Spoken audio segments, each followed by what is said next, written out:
السلام علیکم ناظرین، TNN ٹی وی کے نیوز بلیٹن کے ساتھ میں ہوں بشرا خان۔ سب سے پہلے شامل کریں گے نیوز ہیڈ لائنز۔ وزیر اعظم کا بجٹ میں ریلیف کے لیے اقدامات کی خود نگرانی کرنے کا فیصلہ۔ بجٹ میں ریلیف کے لیے تجاویز تیار کرنے کی ہدایت۔ وزیر اعظم نے بجٹ میں ریلیف کے لیے وزیر دفاع کی سربراہی میں کمیٹی قائم کر دی۔ Supreme court review of judgments and orders act 2023 قانون بن گیا۔ ایکٹ کا دائرہ کار اس قانون کے بننے سے پہلے کے فیصلوں پر بھی ہوگا۔ نظر ثانی درخواست کی سماعت لارجر بینچ کرے گا۔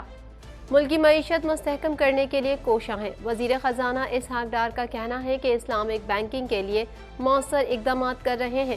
وزیر خزانہ IMF معاہدے کے حوالے سے حکومتی ناکامی کے سوال پر طیش میں آ گئے۔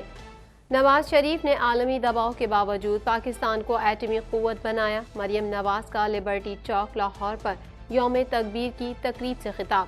مریم نواز کا کہنا تھا کہ کوئی اور نواز شریف کی جگہ وزیر اعظم ہوتا تو وہ ایٹمی دھماکے نہ کرتا۔ PTI کے سینیٹرز کی جانب سے 9 مئی پر مذمتی قرارداد سینیٹ میں جمع۔ قرارداد میں کہا گیا ہے کہ عسکری اور تاریخی عمارتوں پر حملوں کی شدید مذمت کرتے ہیں۔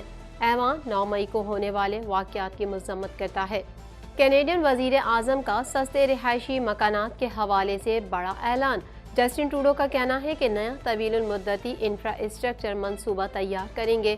کینیڈین وزیر اعظم کی سیاسی حریف پیئر پالیور پر تنقید۔ کینیڈا میں امیگریشن کے شعبے میں مصنوعی ذہانت کا استعمال۔ امیگریشن منسٹر کا کہنا ہے کہ حتمی فیصلہ انسان ہی کرتے ہیں۔ کینیڈا میں جنگلات میں لگی آگ حکام کے لیے درد سر بن گئی۔ ہیلی فیکس میں مقامی ہنگامی حالت کا اعلان، ہزاروں افراد کے انخلاء کے آرڈر جاری۔ ترکیہ میں تاریخ رقم، طیب اردوان 20 سالہ اقتدار بچانے میں کامیاب۔ طیب اردوغان کا کہنا ہے کہ کوئی ہارا نہیں، استنبول جیتا، مل کر ترکیہ کی صدی بنائیں گے۔ صدر اردوان کی جیت کے بعد حامیوں کا جشن، ہزاروں لوگ سڑکوں پر نکل آئے۔ قرض لینے کی حد میں اضافے کے بعد امریکہ کے دیوالیہ ہونے کا خطرہ ٹل گیا۔ وزیر خزانہ نے 1 جون کے قریب ممکنہ ڈیفالٹ کے بارے میں خبردار کیا تھا۔ بدھ کو امریکی کانگریس میں ووٹنگ ہوگی۔ ہیڈ لائنز آپ نے جانی اور اب خبریں تفصیل کے ساتھ۔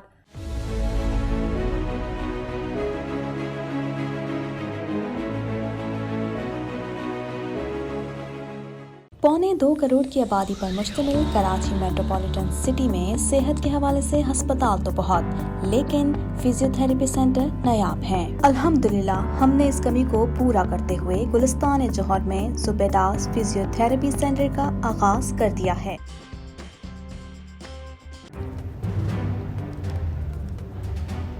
Islamic Finance TV, the only TV channel of the fastest growing Islamic economy in the world and the prime mover of Islamic finance news. Follow us on our social media handles and watch our reports and educational program at www.islamicfinancetv.com. For advertisement, please contact us at islamicfinancetv@gmail.com.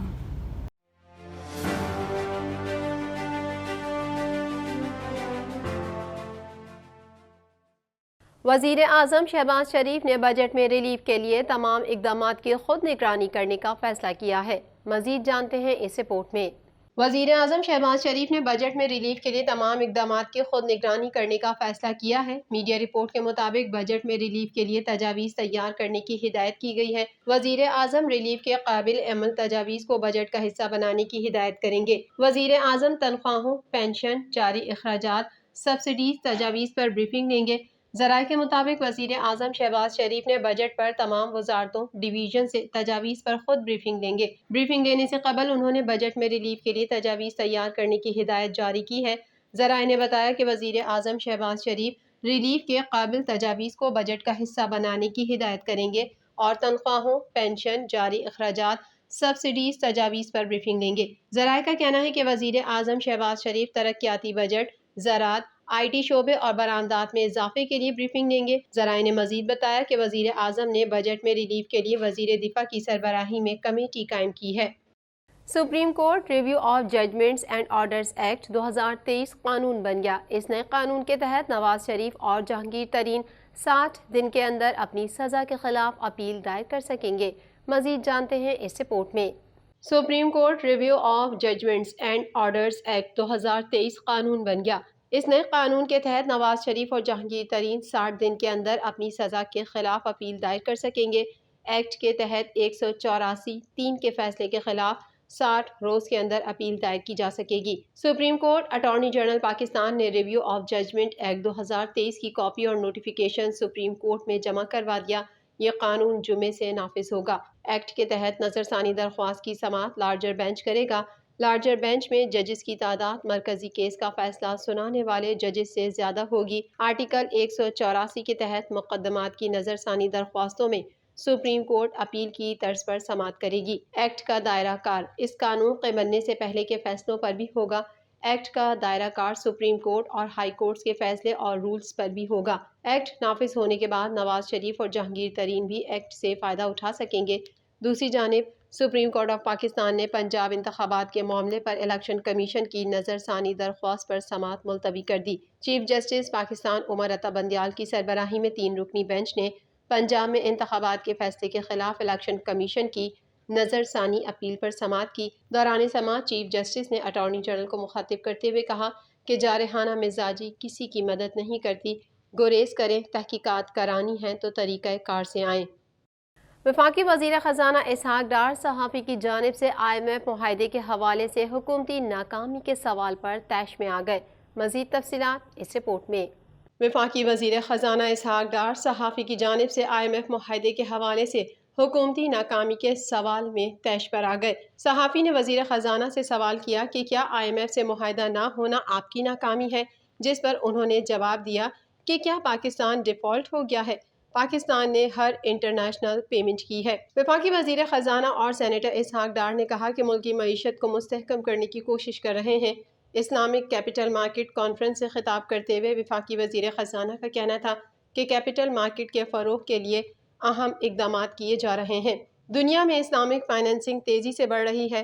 Naan مسلم ممالک میں Islamic financing کا رجحان بڑھ رہا ہے۔ Islamic financing کے ذریعے حکومتی مالیاتی ضروریات کو پورا کیا جا سکتا ہے۔ اسحاق ڈار نے کہا کہ اسلامک بینکنگ کے لیے مؤثر اقدامات کر رہے ہیں۔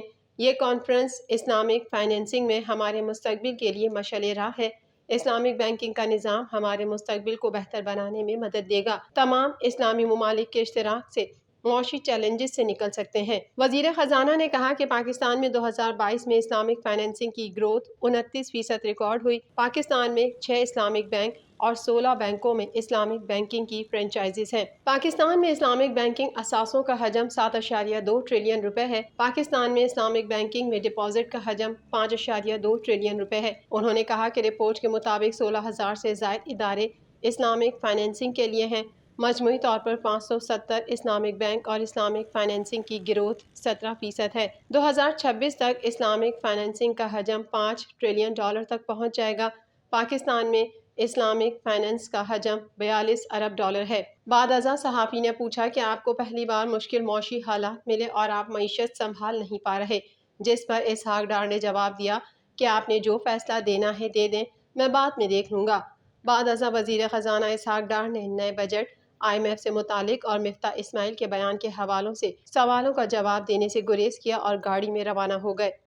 پاکستان مسلم لیگ نون کی چیف آرگنائزر مریم نواز نے کہا ہے کہ نواز شریف نے پاکستان کو 1998 میں ایٹمی قوت بنا کر اس کا دفاع ناقابل تسخیر بنایا۔